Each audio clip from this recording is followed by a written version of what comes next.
In a small village nestled between dark forests, there stood an abandoned house with an unsettling reputation. The locals spoke of it in hushed tones, their eyes wide with fear whenever its name was mentioned. The house, with its crumbling walls and overgrown gardens, was said to be cursed, haunted by a restless spirit known as Bhoothnath.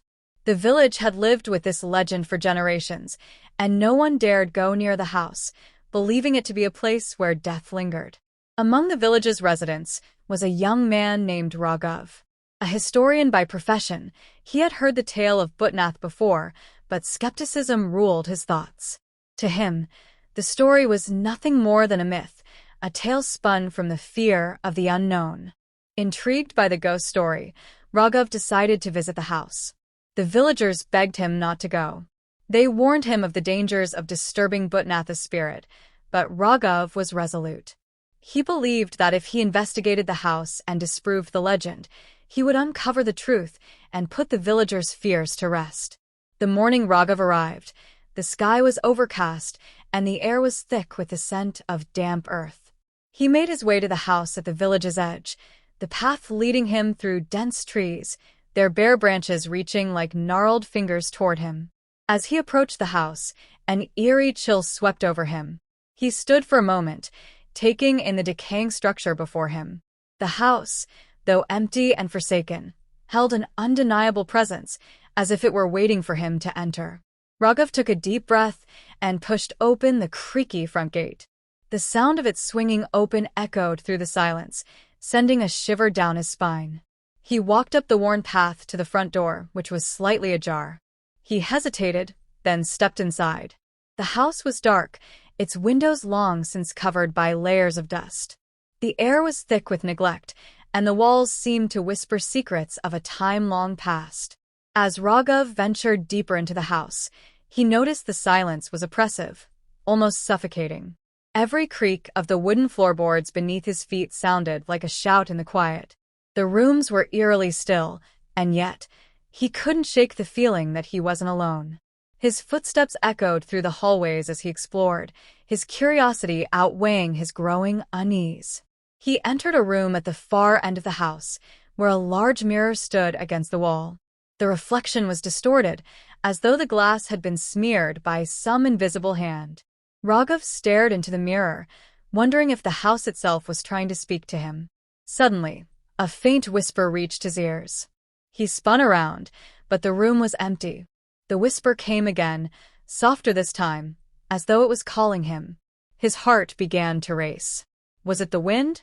Or was it something more? Raghav's curiosity pushed him forward, even though a growing sense of dread tugged at him. He moved down the narrow hallway to another room, its door hanging off its hinges. The room was colder than the others, the temperature dropping noticeably as he stepped inside. A strange sensation washed over him, as though the very air itself was charged with a presence, an energy that seemed to emanate from the walls. The door slammed shut behind him with a deafening bang, causing Raghav to jump back in alarm. He tried the handle, but it wouldn't budge. His breathing grew heavy as panic set in. He was trapped. The whispers returned, louder now, and he could hear them forming words.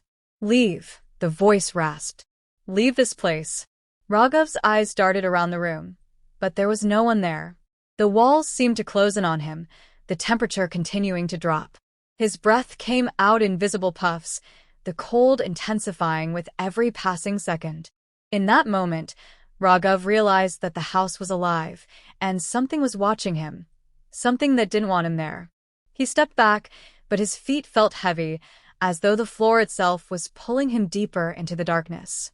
The whispers grew louder, more insistent. "Leave," they urged again. He struggled to regain his composure, but fear gnawed at him. Every instinct screamed for him to run, to escape, but something held him there, like an invisible force. Raghav could no longer ignore the truth. There was something here, something powerful and angry. The presence in the house was real, and it was not pleased with his intrusion. The room seemed to shrink, the walls pressing in on him as the whispers became a cacophony of voices, each one demanding his departure. Raghav had heard enough of the villagers' warnings to know that he was now in the presence of Bhoothnath. The cold intensified, and for a brief moment, Raghav's vision blurred. When his eyes refocused, he saw something, or rather, someone, a figure standing in the corner of the room, barely visible in the shadows. The figure was tall, gaunt, with hollow eyes that stared straight through him. The figure did not move, but Raghav could feel the weight of its gaze. He had come to prove a legend wrong, but now, standing face to face with Bhutnath's spirit, he realized the truth was more terrifying than any story he had heard. The ghost was real, and it wasn't about to let him leave so easily. Raghav stood frozen, his heart pounding as the figure in the corner of the room slowly came into focus. The air was thick with an unnatural cold, and every breath he took felt like inhaling ice. His instincts screamed at him to run, but his body refused to obey. The figure remained motionless, its hollow eyes locked on him with an intensity that made his skin crawl. There was no mistaking it now. The legend of Bhoothnath was no mere story. The spirit was here, and it was watching him, waiting. The silence stretched, unbearable and oppressive. Raghav's mind raced, his thoughts a whirlwind of disbelief and fear. The figure before him, though ghostly and ethereal, was undeniably real. He could see the faint outline of tattered clothing, the faded traces of what might have been once pristine robes. The ghost's presence was heavy, as though it had been waiting for him all along. Finally, the silence broke. The figure moved, its gaze still fixed on Raghav. A voice, cold and raspy, echoed in his mind, though the spirit's lips did not move. "Why have you come?" the voice demanded, each word filled with sorrow and anger. "You seek answers, but answers come at a cost." Raghav took a step back, his mouth dry. His thoughts were jumbled, but he found his voice, though it came out in a weak rasp. "I came to understand the truth," he said, the words feeling hollow in the cold, stagnant air. "I wanted to prove that the stories were false, that you weren't real." The ghost's hollow eyes seemed to burn with a mix of grief and fury. It took a step closer, and Raghav instinctively flinched, but he didn't dare look away. "You think the truth is so simple," the spirit whispered. "The truth lies in the past, and the past is what keeps me bound here. The past is what makes me who I am." Raghav could feel the weight of those words pressing down on him. There was a story here, a story of betrayal, pain, and unresolved grief. The spirit's presence was more than just haunting. It was pleading, begging for something, though Raghav couldn't yet understand what it was. "Who are you?" Raghav asked, his voice steadier now. "Why are you here? What happened to you?" The figure paused, its form. Raghav didn't waste a moment. He had come for answers, but now it was clear that he had been drawn into a much deeper story than he ever could have imagined. Bhutnath's sorrowful words echoed in his mind as he tried to grasp the full weight of what had just been revealed. The ghost was not just a spirit wandering aimlessly. He was a soul wronged, betrayed by someone close, someone who had taken advantage of his trust. But Raghav still didn't know who had caused the death, or why. "I will find the truth," Raghav said aloud, more to himself than to Bhutnath. The ghost said nothing but nodded slowly, as if recognizing the resolve in his voice. Raghav could feel the weight of the spirit's expectation pressing down on him. The house seemed to close in around him, the air growing thick with history. It wasn't just the ghost that lingered here, it was the past itself, imprinted in every crack and creak of the decaying walls. Raghav moved through the house with purpose now, determined to uncover the secrets hidden within. There was no turning back. The ghost had given him a task, and he couldn't ignore it. As Raghav explored, he began to find faint traces of the past, old letters, tattered books, and worn photographs. Each item told a small part of the story, but none of it made sense on its own. There was a sense of something missing, a crucial piece that had been removed from the puzzle. The answers weren't in plain sight. They were buried beneath layers of time and memory, hidden in a place no one had dared to look for years. He entered a study, the air stale with the scent of old wood and dust.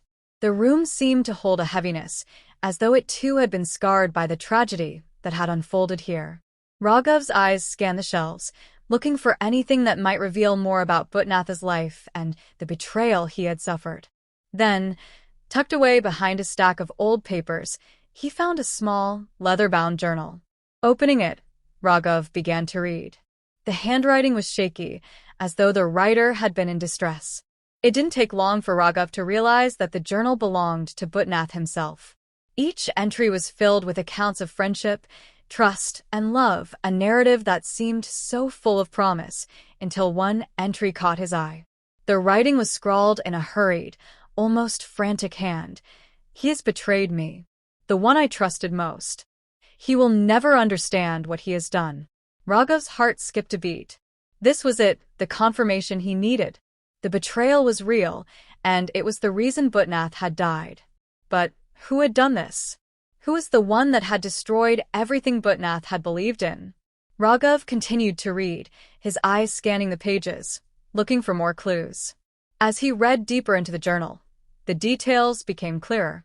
The person responsible was a close friend, someone Bhutnath had relied on completely. They had been through everything together, shared dreams, plans, and ambitions. But the journal revealed that this person had been jealous, resentful of Bhutnath's success and influence. Slowly, the jealousy had festered, turning into something darker. The betrayal had been planned for months, orchestrated in secret, and carried out with ruthless precision. Raghav's stomach turned as he realized the depth of the treachery. The friend had manipulated Bhutnath, leading him to believe that they were both in danger from an external threat. But in reality, the danger was always within their circle. The friend had staged Bhutnath's death, making it look like an accident. He had left him to die alone, with no one around to help or even notice. The journal ended with a final, desperate entry. "I have given my trust to the wrong person. If I am to die, let my spirit be free. Let my story be heard." Raghav sat there for a long time, the journal open in front of him, trying to process the weight of what he had just uncovered. The betrayal wasn't just a simple act. It was a planned, calculated betrayal by someone who had been close enough to destroy Bhutnath's life. And now, that very person's actions had left a soul trapped in limbo, unable to move on. Raghav knew what he had to do next. The truth had been revealed, but it wasn't enough. Bhutnath's spirit was still here, trapped in the house, unable to rest. To free him, Raghav had to confront the source of the betrayal, the person who had caused all of this pain. But the journey ahead would not be easy. He didn't know where to find the betrayer or what consequences would follow. But one thing was clear. If Raghav wanted to help Bhutnath, he had to finish what had been started all those years ago. With the journal clutched in his hands, Raghav made a vow to the spirit, a vow that no matter the cost, he would uncover the betrayer's identity and bring the truth to light. Only then would Bhutnath's spirit be freed from the house that had held him captive for so long. Only then would peace be restored. As Raghav looked around the study, he felt the presence of Bhutnath, the ghost now standing silently beside him. The figure gave no sign of anger, no sign of relief, but the weight of the past seemed to lessen ever so slightly. It was as if Bhutnath knew that the truth had finally been uncovered. And with that truth, a path to freedom had been set into motion. Raghav felt the gravity of his mission weigh heavily on him as he left the study, the journal tucked safely under his arm. The truth had been uncovered, but now he faced the harder part, bringing justice to the betrayal that had caused Bhutnath's untimely death. The house, once eerie and full of whispers, now seemed quieter, as though the walls themselves were listening, waiting for the resolution that had eluded them for so long. With a renewed sense of purpose, Raghav turned back to face Bhutnath. The ghost stood in the same place, his ethereal form flickering like a fading light, but there was something different now. The sorrow in the spirit's eyes had shifted, replaced by a quiet expectation. It was as if Bhutnath understood that the end of his suffering was near, but there was still one final step to take. Raghav swallowed his fear and spoke directly to the spirit. "I know who did this," he said, his voice steady. "The person who betrayed you, they are the key to your freedom. But I need to find them. I need to confront them." The ghost's eyes never left him, its gaze unwavering. It was silent for a moment, but when it spoke, its voice was barely a whisper. "It is not enough to know the truth," Bhoothnath said. "You must make them see it. Only then will I be free." Raghav nodded, understanding the challenge before him. The betrayer had to face the consequences of their actions, and only then could Bhutnath's soul find peace. But the question remained, where was this person? Raghav had no answers. The journal had provided him with the betrayal's details, but not the betrayer's identity. Still, he couldn't stop now. He had come this far. Raghav spent the next several hours combing through the house, searching for any clue that could lead him to the betrayer. He dug through old letters, examined forgotten rooms, and scoured every inch of the decaying estate. But nothing. It was as though the betrayer's identity had been erased from the house entirely, as though the past had been deliberately obscured. The frustration built within him, the feeling of helplessness growing stronger with each passing minute. Then, just as he was about